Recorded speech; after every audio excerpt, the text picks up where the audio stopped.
Pada kesempatan ini kita melanjutkan pembacaan dari kitab Al-Bidayah wa Nihayah yang dikarang oleh ulama kita Al-Imam Al-Hafidh Imaduddin Abil Fida Ismail Ibn Katsir Al-Qurashi Ad-Dimashqi yang wafat pada tahun 774 Hijrah. Kita sampai kepada pembahasan tentang penciptaan alam, yaitu apakah yang pertama kali diciptakan, apakah Arsy yang kemarin kita bahas, kemudian apakah Al-Qalam. Maka beliau memaparkan beberapa pendapat para ulama dan mencantumkan beberapa hadis yang berkaitan dengan itu, dan kita akan membacakan sebagai gambaran bahwasanya terjadi perselisihan di antara para ulama untuk menentukan siapakah atau apakah yang pertama kali diciptakan, karena ternyata para ulama berikutnya ada yang mentahqiq kebenaran hadis-hadis dalam kitab Ibnu Katsir ini, seperti hadis Syekh Nasiruddin Al-Albani. Ada beberapa di antara hadis yang tercantum dalam kitab Al-Bidayah wa Nihayah ini yang beliau dhaifkan dan seterusnya. Maka kita membacakan, dan saya bacakan memaparkan apa yang terjadi atau tertulis dalam kitab ini dengan tidak menjazmkan atau memastikan apa salah satu dari pendapat para ulama tersebut, tapi untuk sekedar informasi bahwasanya ini pembahasan tentang masalah alam yang diciptakan oleh Allah Subhanahu wa taala itu dibahas oleh para ulama kita, dan mudah-mudahan kedepannya kita akan mendapatkan yang lebih baik lagi dari ilmu yang diberikan oleh Allah untuk menguatkan keimanan kita. Allah Ta'ala berfirman dalam kitabnya, Allahu khaliqu kulli syai' wa huwa ala kulli syai'in wakil. Allah menciptakan segala sesuatu dan dia atas segala sesuatu sebagai wakil atau sebagai penguasanya. Fa kullu ma siwahu ta'ala fa huwa makhluqun lahu. Maka setiap apa yang selain Allah Ta'ala maka dia adalah ciptaan Allah yang dipelihara, yang dijaga oleh Allah dan yang diatur oleh Allah, yang diadakan sebelumnya belum ada dari ketiadaan.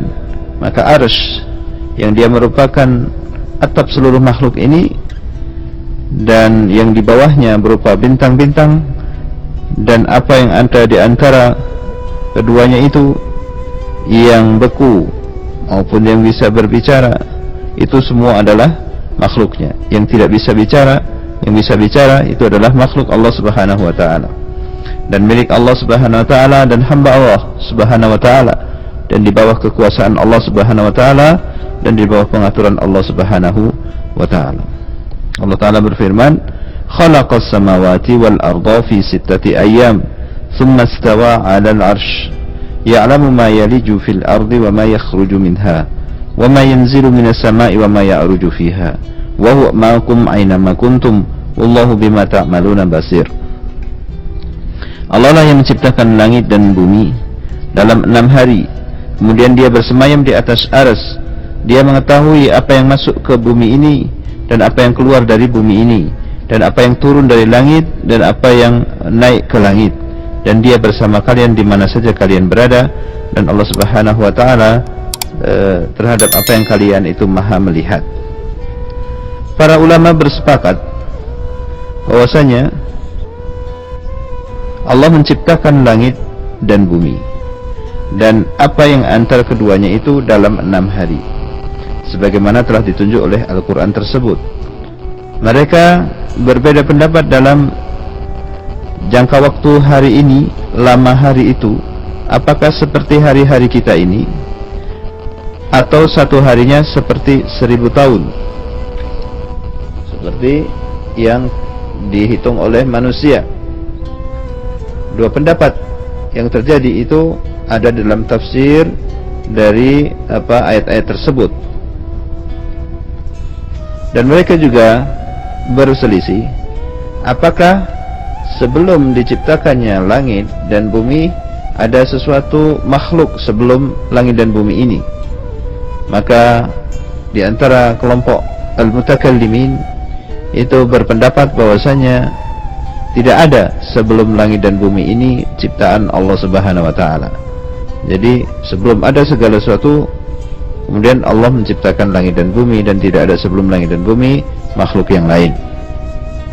Dan berkata yang lainnya, ada makhluk ciptaan Allah sebelum langit dan bumi ini diciptakan, karena berdasarkan pula kepada firman Allah Subhanahu wa taala, wa huwa alladzi khalaqas samawati wal arda fi sittati ayyamin wa kana 'arshuhu 'alal ma'.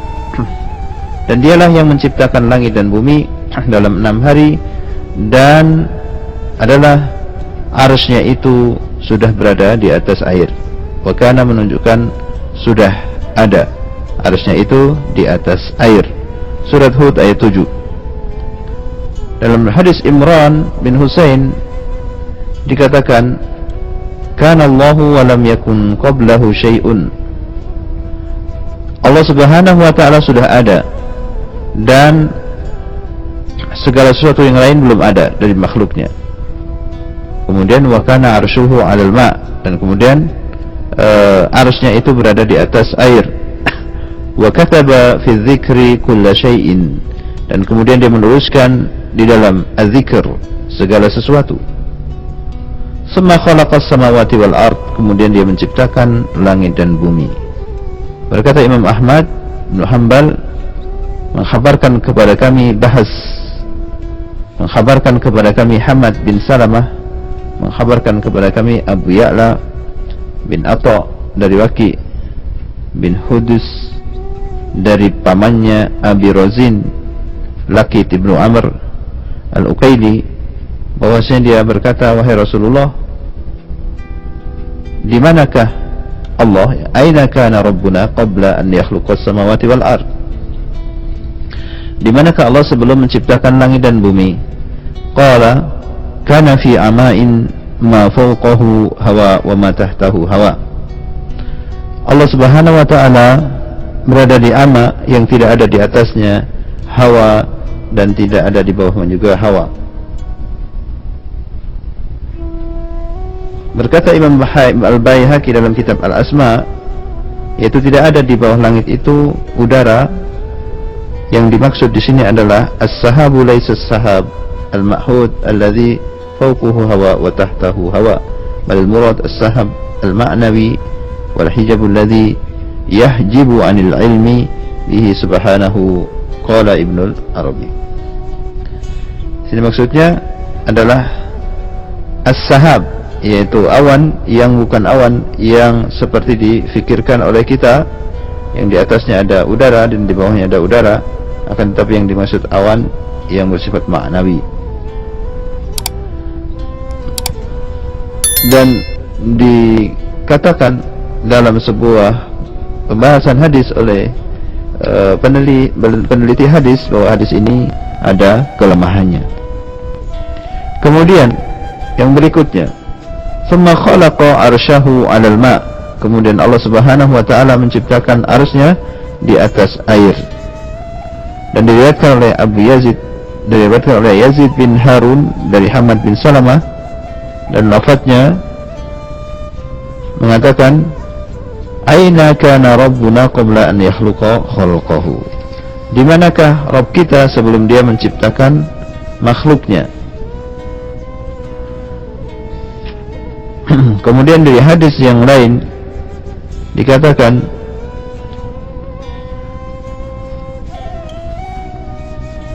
bahwasanya mereka berbeda pendapat.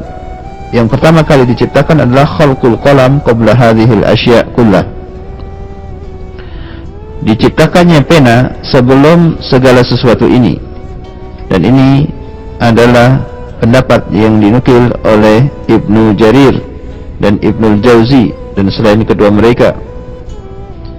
Berkata Ibnu Jarir, dan setelah qalam maka diciptakan as-sahabur raqiq, awan yang tipis. wahtajju bil hadits alladhi rawahu al-Imam Ahmad, dan mereka berhujjah dengan hadis yang diriwayatkan oleh Imam Ahmad dan Abu Dawud dan Tirmidzi dari Ubadah bin Samit, semoga Allah meridainya. Dia berkata, bersabda Rasulullah sallallahu alaihi wasallam,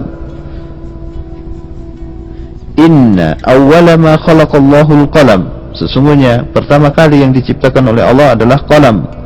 Kemudian dia berkata kepada qalam tersebut, yaitu pena, uktub, tulislah. Fajara fi tilka sa'ati bima huwa kainun ila yaumil qiyamah, maka menulislah dari sejak saat itu sampai apa yang akan terjadi sampai pada hari kiamat. Dan lafaz hadis ini oleh Imam Ahmad dalam Musnad Imam Ahmad jilid 5 nomor 317. Dan berkata Imam Tirmidzi, hasan sahih gharib. Dan jumhur berpendapat sebagaimana yang telah dinukilkan oleh Al-Hafidz Abul Ala Al-Hamdani dan yang selainnya, bahwasanya yang pertama sekali diciptakan itu adalah arsy.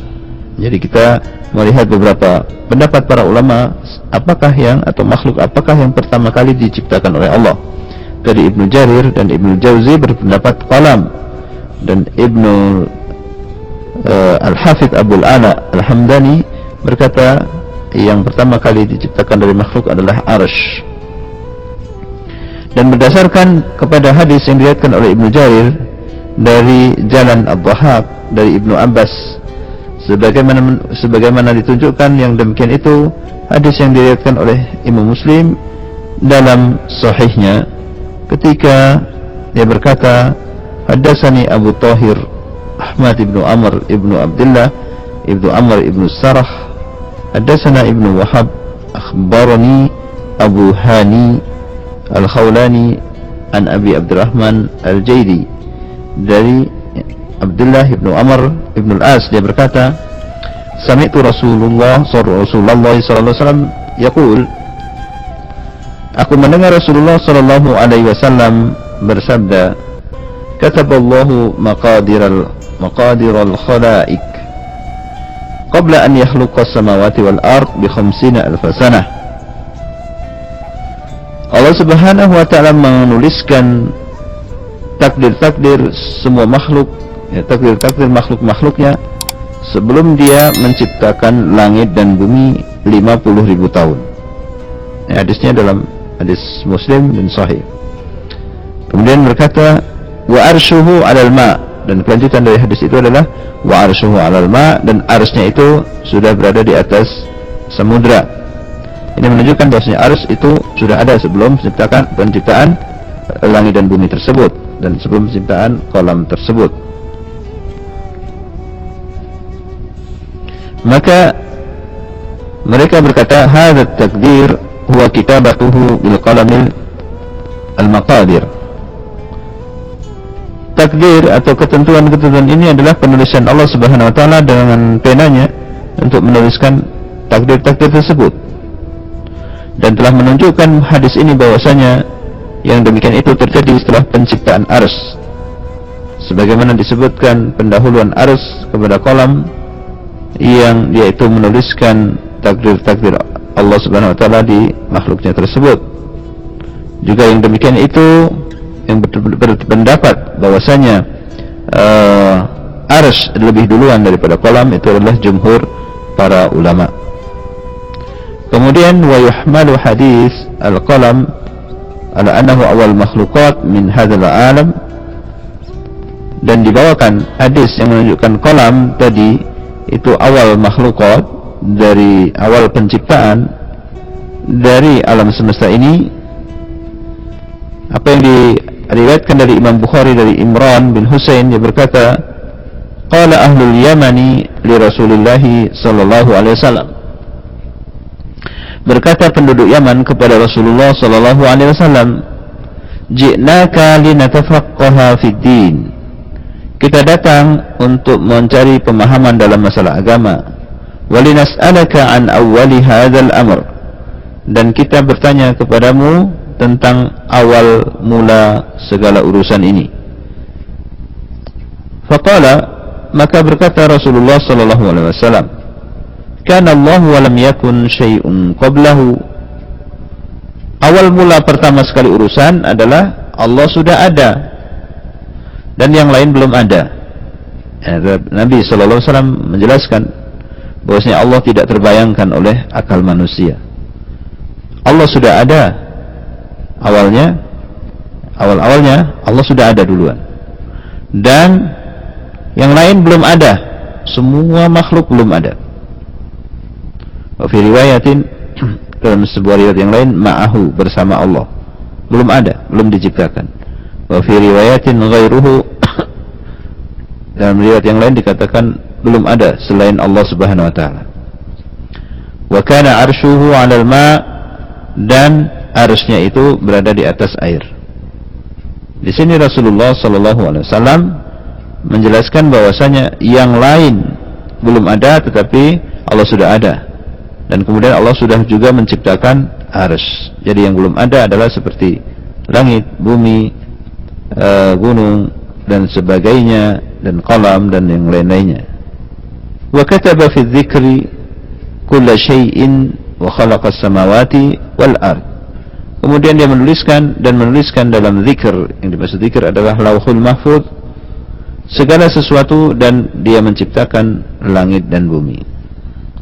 Ini menunjukkan hadis yang diriwayatkan oleh Imam Bukhari ini juga bahwasanya arsy sudah diciptakan oleh Allah sebelum Allah menciptakan qalam, menuliskan, dan sebelum Allah membuat atau menciptakan langit dan bumi ini. Dan pada riwayat yang lain dikatakan dalam hadis, "Tsumma khalaqas samawati wal ard."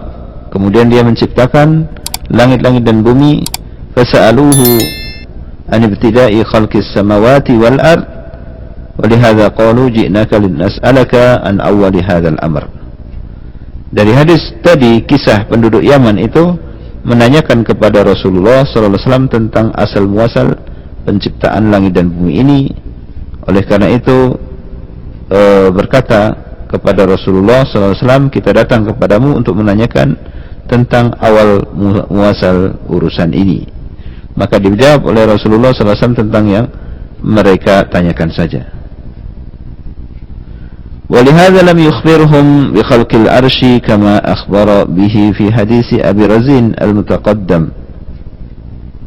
Oleh karena itu Rasulullah SAW tidak mengkhabarkan kepada mereka tentang penciptaan arsy sebagaimana beliau mengkhabarkan dalam hadis Abi Razin yang telah lalu.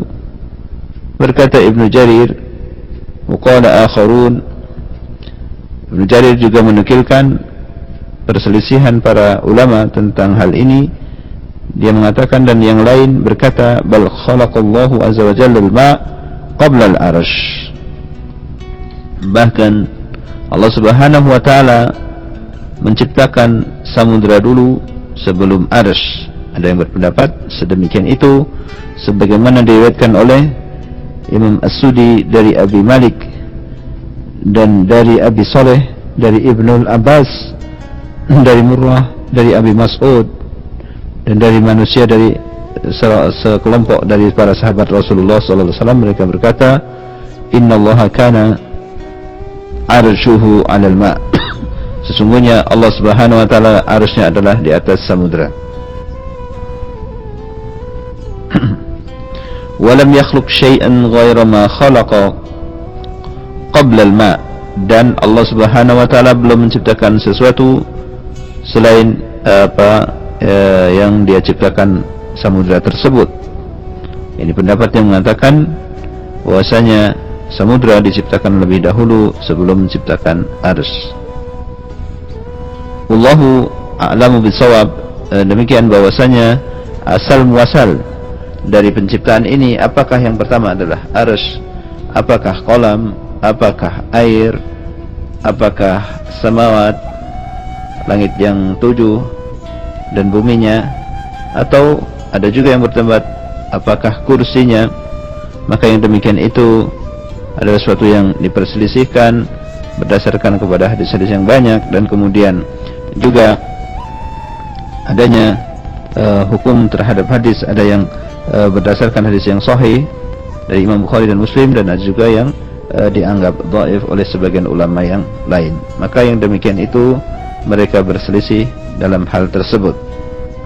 Kemudian yang berikutnya, terhadap yang disifatkan tentang penciptaan arsy dan kursi, Allah Ta'ala berfirman, A'udzu billahi minasyaitonir rajim, Rafi'ud darajati dzul arsy.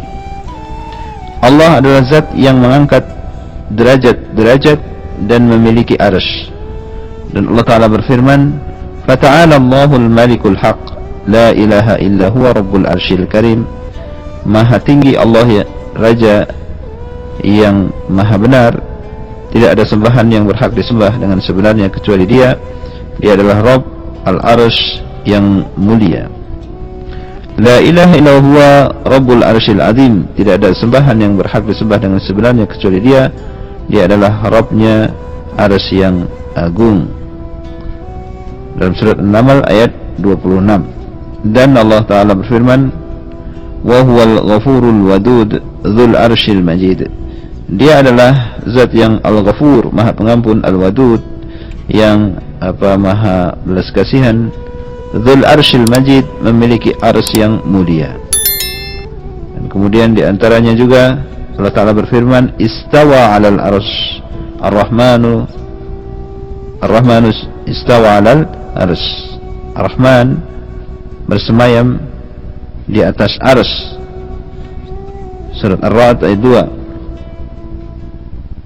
Kemudian Allah Ta'ala juga berfirman, alladzina yahmiluna al-arsya wa man hawlahu yusabbihuna bihamdi rabbihim wa yu'minuna bihi wa yastaghfiruna lilladzina amanu rabbana wasi'ta kulla syai'in rahmatan wa ilma.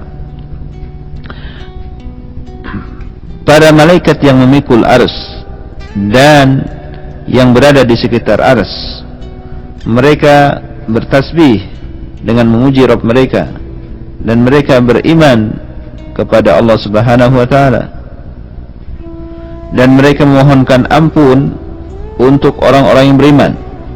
Jadi para malaikat memintakan ampunan untuk orang-orang beriman. Mereka berkata, Rabbana, wahai Rabb kami, Engkau telah meluaskan terhadap segala sesuatu rahmat-Mu dan ilmu-Mu. Allah Ta'ala juga berfirman, wa yahmilu arsya rabbika fawqahum yawma idzin samaniyah. Dan memikul arsy Rabb-Mu pada hari itu di atas mereka itu 8 malaikat. Surat Al-Haqqah ayat 17. Allah Ta'ala juga berfirman, wa taral malaikata hafina min hawlil arsh yusabbihuna bihamdi rabbihim wa qudiya bainahum bil haqqi wa qila alhamdulillahi rabbil alamin. Dan engkau melihat para malaikat, mereka berkeliling di sekitar arsy. Mereka bertasbih dengan memuji Rabb mereka, dan diputuskan di antara mereka dengan benar, dan dikatakan segala puji bagi Allah, Rabbnya alam semesta. Terjadi kejadian pada hari kiamat kelak, maka para malaikat berkeliling di sekitar arsy. Juga dalam hadis Rasulullah SAW berdoa dalam kitab Sahih yang dimaksud Al-Bukhari dan Muslim. Dalam doa orang yang terkena musibah, di antara doanya adalah La ilaha illallahul azimul halim. Tidak ada sembahan yang berhak disembah kecuali Allah yang maha agung dan maha lemah lembut. La ilaha illallahu rabbul arsyil karim. Tidak ada sembahan yang berhak disembah kecuali Allah, Rabbnya arsy yang mulia. La ilaha illallahu rabbus samawati wal ardi wa rabbul arsyil karim. Tidak ada sembahan yang berhak disembah dengan sebenarnya kecuali Allah, Rabbnya langit dan bumi, dan Rabbnya arsy yang mulia. Juga sebuah hadis yang diriwayatkan dari Imam Ahmad dari Abdul Razak, dari Yahya bin Ala, dari pamannya Shu'aib bin Khalid, dari Samak bin Harb, dari Abdullah, dari Umairah, dari Ahnaf bin Qais, dari Abbas bin Abdul Muttalib. Dia berkata, kunna julusan ma'a Rasulillahi sallallahu alaihi wasallam. Kita duduk-duduk bersama Rasulullah sallallahu alaihi wasallam bil Batha di daerah Batha. Famarrat sahabatun faqala Rasulullah sallallahu alaihi wasallam, maka lewatlah awan, maka berkata Rasulullah sallallahu alaihi wasallam, atadruna ma hadha, apakah engkau mengerti apa ini? Qala qulna, kita berkata as-sahab, itu adalah awan. Qala, Rasulullah berkata wal muzn, dan juga muzn. Muzn juga artinya awan, maka kita juga berkata wal muzn, dan juga muzn, yaitu awan. Wal anan, dalam riwayat yang lain dikatakan, Rasulullah mengatakan wal anan, anan juga, maka kita katakan wal anan. Kemudian fasakatna, lalu kita diam. Faqala, maka Rasulullah sallallahu alaihi wasallam bersabda, hal tadruna kam bainas samai wal ard, apakah engkau mengetahui berapa jarak antara langit dan bumi? Qala qulna Allahu wa rasuluhu a'lam. Perawi berkata, kita mengatakan Allah dan Rasulnya yang lebih tahu. Qala, Rasulullah bersabda, bainahuma masiratu 500 sanah, di antara langit dan bumi itu ada jarak 500 tahun. Wa min kulli sama'in ila sama'in masiratu 500 sanah, dan jarak antara satu langit dengan yang lain, langit yang lainnya adalah perjalanan 500 tahun. Wa kashfu kulli sama'in masiratu 500 sanah, dan tebalnya langit juga adalah 500 tahun. Wa fawqa as-sama' as-sabi'ah bahrun baina asfalihi wa a'lahu kama baina as-sama'i wal ard, dan di atas langit yang ketujuh ada bahrun, ada lautan, jarak antara yang bawahnya sampai yang tingginya, puncaknya adalah sebagaimana jarak langit dan bumi. Thumma fawqa dhalika thamaniyatu aw'al, kemudian setelah itu ada 8 malaikat tadi. Dan hadis tentang ini juga dikoreksi oleh Syekh Nasiruddin Albani, dan ada yang beliau lemahkan di antara potongan-potongan hadis tersebut. Dan adapun hadis yang jarak langit dan bumi 500 tahun itu adalah sebuah hadis yang beliau sahihkan. Maka dari sini kita mengetahui bahwasanya berita tentang jarak langit dan bumi adalah 500 tahun, dan di situ tidak dijelaskan 500 apakah itu, apakah 500 orang berjalan kaki atau yang lainnya.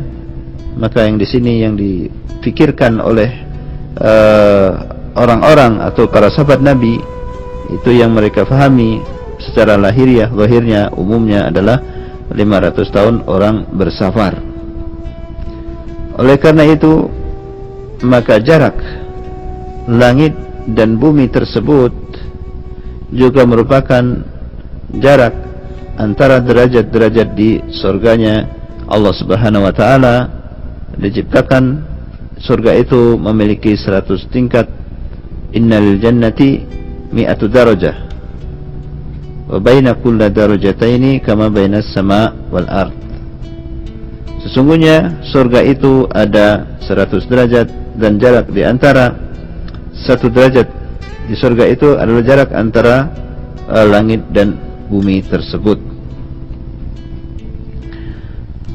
Maka kita mengetahui kalau ada 100 derajat, maka surga yang paling rendah sampai ke surga yang tertinggi, yaitu Firdaus, adalah jarak tempuhnya orang harus menempuh sebanyak perjalanan 50.000 tahun, karena 500 kali 100 derajat, 500 tahun kali 100 derajat. Sebuah wilayah surga yang sedemikian luasnya, yang Allah Subhanahu wa taala ciptakan di atas langit yang ketujuh dan di bawah arsy, di bawah arsy dan di atas langit yang ketujuh dan di bawah samudra. Dalam sebuah riwayat dikatakan, dan itu merupakan surga yang dijanjikan oleh Allah Subhanahu wa taala kepada orang-orang yang bertakwa. Dalam hadis yang Sahihul Bukhari dari Rasulullah sallallahu alaihi wasallam, beliau bersabda, "Idza sa'altumullaha al-jannata fasaluhu al-firdaus, fa innahu a'lal jannati wa awsatul jannah wa fawqahu arsyur rahman." Apabila kalian meminta Allah surga, maka mintalah Firdaus, karena sesungguhnya dia adalah surga yang tertinggi dan surga yang paling tengah pusatnya surga, dan di atasnya adalah arsy-Nya Ar-Rahman. Dan diriwayatkan wa fawqahu bil fathah ala dharfiyah wa bi dhammi qala Syekhuna al-Hafidz al-Mizzi wa huwa ahsan ay wa a'laha arsyur Rahman. Dan di atas surga itu adalah arsy-Nya Allah Subhanahu wa ta'ala.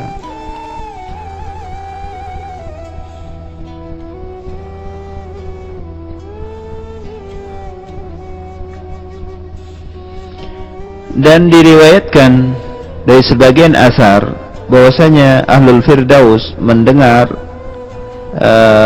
suara dari arah arsy, yaitu tasbih dan ta'zimnya arsy terhadap Allah Subhanahu wa taala, dan itu menunjukkan kedekatan posisi mereka dari arsy-Nya Allah Subhanahu wa taala. Dan dalam hadis yang sahih bahwasanya Rasulullah sallallahu alaihi wasallam bersabda, "Laqad ihtazza arsyur Rahman li mauti Sa'd bin Mu'adz." Sungguh telah bergetar atau bergoncang arsy-Nya Allah Subhanahu wa taala karena kematian Sa'd bin Mu'adz. Berkata Abu Ali Ibnu Muhammad Ibnu Mahdi At-Tabari, hadis ini sahih. Dalam perkara ini dikatakan bahwasanya ihtiza, getarnya adalah bergembiranya arsy Allah Subhanahu wa taala tersebut karena bangga dengan Sa'ad bin Mu'adz yang memberi keputusan yang sangat diridhai oleh Allah Subhanahu wa taala terhadap Banu Quraidah yang mengkhianati Rasulullah sallallahu alaihi wasallam. Dan berkata Al-Hafidz Muhammad Ibnu Utsman Ibnu Abi Syaibah dalam kitab Sifatul Arsy dari sebagian salaf bahwasanya arsy adalah makhluk. Arsy adalah makhluk yang terbuat dari yakut hamra yang merah. Jarak di antara dua kutubnya adalah jarak perjalanan 50.000 tahun. Dan ini, yang demikian ini perlu diperiksa lagi oleh para ahli tentang kesahihannya, dan di sini disebutkan sanadnya oleh Ibnu Katsir untuk memudahkan para ulama berikutnya memeriksa apakah hadis ini sahih apa tidak. Kemudian Allah Ta'ala berfirman, "Ta'rujul malaikatu warruhu ilaihi fi yaumin kana miqdaruhu 50,000 sanah." Ta'rujul malaika, para malaikat itu naik, warruh dan juga Jibril menuju kepada Allah dalam sehari itu jarak tempuhnya adalah 50.000 tahun manusia berjalan atau bersafar. Ini menunjukkan jauhnya antara arsy kepada bumi yang 7, yaitu perjalanan 50.000 tahun, dan luasnya 50.000 tahun tersebut.